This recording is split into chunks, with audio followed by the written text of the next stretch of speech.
Hey world! So today I want to talk about my queer books. I already quickly mentioned them in my bookshelf tour, but I just want to talk about them in a little bit more detail because they're so wonderful and I just I'm so happy that all my books are together now. For so long now, for like 3.5 years, I had some books here, some books at uni, some books in boxes somewhere, and now they're all together and I'm just really happy and I want to show you my collection. So these two boxes in my bookshelf are full with queer books, so let's just go through them. So the first one is actually not a book, it's this little pamphlet basically, which just has illustrated short stories about important women in literary history. So there's like authors and stuff, and it's not quite queer, but I thought it would fit in there, so yeah. Then we have volume 1 of Alice Oseman's Heartstopper comic. I do obviously read every update on her Tumblr page, and I adore it so much. Like every time the little notification comes that there's a new Tumblr update for her comic, I just love it. And it makes me so happy, and it makes me, like, it really makes my day every time I get the update. So when she announced that there'd be a physical copy of the comic, I just really wanted to support her. I haven't actually read any of her novels yet. I really want to, but there's just so many books, so little time, so little money. So at one point I am gonna get to her novels and like understand more of the context of Heartstopper, but for now I'm just happy about the comic. And then we have Call of Fuente's 2 books, Note to Self and Work in Progress. I've reread these books so many times now, and they're gorgeous. The pictures in them are beautiful. Then we have 2 Rainbow Rowell books. We have Carry On and Fangirl. And yes, I do know they don't match. This is a theme in my bookshelf. A lot of books that should be together don't really match.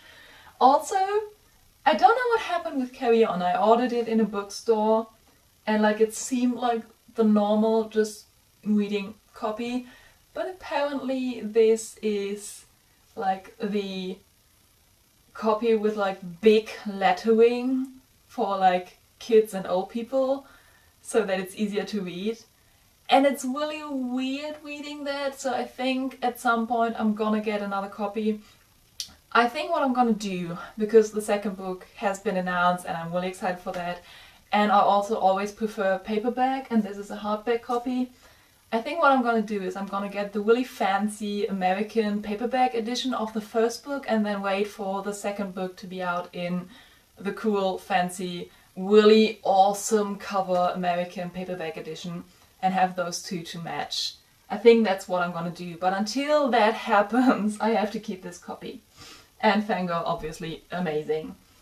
And then we have The Upside of Unrequited by Becky Albertalli, Simon vs. the Homo Sapiens Agenda by Becky Albertalli, and Leah on the Offbeat by Becky Albertalli. Again, Leah and Simon don't match, but I think that's okay because, to be honest, I'm not the biggest fan of Leah, and I think that maybe at one point I might get rid of the book. I adore Simon so much, I love it. I've recently seen the film and it was also really cute. And I think I've reread the book like 6 gajillion times now, so I definitely adore that. But yeah, again, I'm not the biggest fan of Leah, so it's not that bad. It does, however, match Albertalli's collaboration with Adam Silvera, What If It's Us, which nicely transitions into Adam Silvera books. Again, I only have basically 1 book. I have also read History Is All You Left Me. I got the copy from a friend, well, obviously had to give it back. Also really loved that one. I do want to read more of his books, but again, too many books, too little time and money and bookshelf space. So basically, these are 2 copies of They Both Die at the End. What happened was, I read History Is All You Left Me, the copy I got from my friend, and then I went to my internship in Oxford at Blackwell's, and they had a sale with this copy of They Both Die at the End. And I thought, you know what, I'm here, and it's also gonna be like a nice reminder of this internship, and it's like, yeah, cheaper than it usually would be.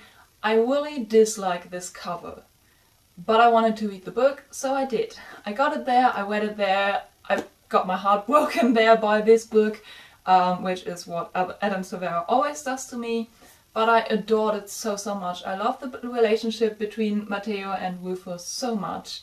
But again, I really dislike this cover. I do like the spine, it's nice and glittery. But I thought, you know what, I've read it, it's fine. But then Adam Silvera announced that there'd be this really fancy special edition of his book with like extra notes and extra content and all that stuff in the back, and with the cover I originally wanted, and this amazing little time thing on the side, like it's the clock and like the time's running out, and I always saw this cover and I was so mad that I got this one and not this one, and then he announced the special copy and I'm weak. I'm really weak when it comes to books. So now I have both of them. Because why not? Yeah. I also really like that this orange transitions into this orange. I like that. Then we have The Art of Being Normal by Lisa Williamson. In the next box we have 7 Ways We Lie, which has one of the most amazing pansexual explanations ever. Basically the point this other person who's questioning their identity makes is, you haven't even met anyone non-binary, how do you know you could be attracted to them? And the pansexual character just answers with, how do you know you haven't met someone non-binary yet? Like, you didn't know I was pan, so how do you know anyone around you? Like, how do you know their identities? And it was just, yeah. I'm really bad at describing stuff and recalling it from memory. Just read the book. The pan character is just, I really enjoyed reading about it. And I also thought the book itself was really interesting. Like, there were so many social issues that teenagers go through that are just overlooked and, like, yeah, taken as something not important and not difficult by adults. And I just thought the book really, like, represented that well. Then we have The Perks of Being a Wallflower, which has the gay brother in it. Next we have Every Day, Another Day and Someday by David Levithan. This was one of the books, like Every Day was one of the books that for me helped me a lot with my identity, in the sense that I can be whoever I want to be, and that can change how many times I need it to change. And I just think it's an amazing book series. If you haven't read it yet, you definitely should. It gives so much insight to other people's lives, and especially to the fact that we don't know other people's lives. Like, you can't ever truly know someone as well as they know themselves. And I just thought that there was, yeah, an important message in a book, and it was really well written. David Levithan has just a wonderful writing style. And again, the last book doesn't match the other two. That's just because I was impatient and I couldn't wait until the copy of this book that would match my first 2 copies came out, or I could have ordered it. So I just bought the first one I got. Then we have also by David Levithan in collaboration with Rachel Cohn, Naomi and Eli's No Kiss List. I got this from Sarah, also on YouTube, lovely woman. And I've only seen the film before and didn't realize there was a book to it, and she's only read the book, like this one, and didn't realize there was a film. So when she got rid of this book and I said, yeah, I've loved the film so much, I want to read the book, we then kind of, yeah, she watched the film, I read the book, great. Then one of my favorite books, I wrote a term paper on this, I adore this book, Openly Straight by Bill Koenigsberg, and the sequel, Honestly Ben. Again, they don't match, but these books, I can't describe how much these books mean to me.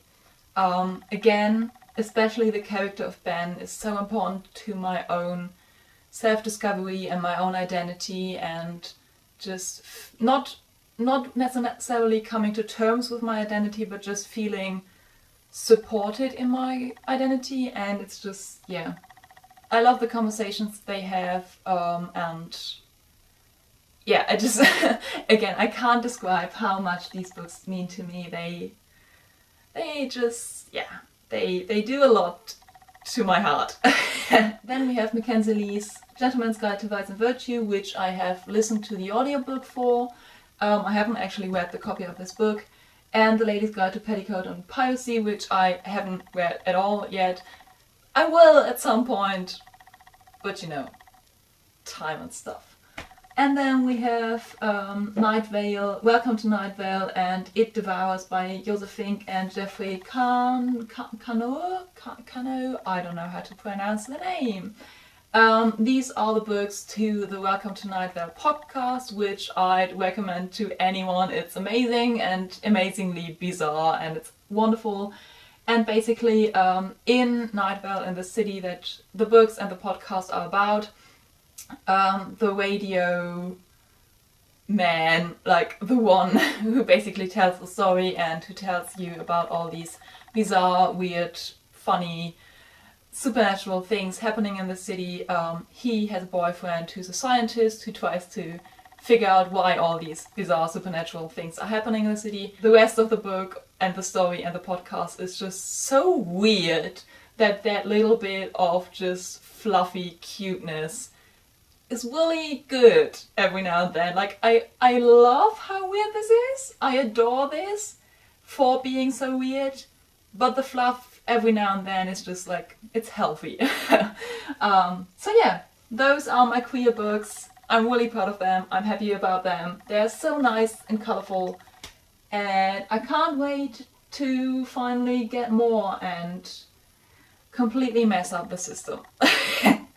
So yeah, let me know what you thought about the books you've read or haven't read on this shelf. Let me know about your favorite queer books, and especially why it's your favorite, so that I can add it to my endless list of books I want to have at some point. Yay! And I hope you enjoyed this video. I hope you always have a reason to smile, and I shall see you soon. Bye!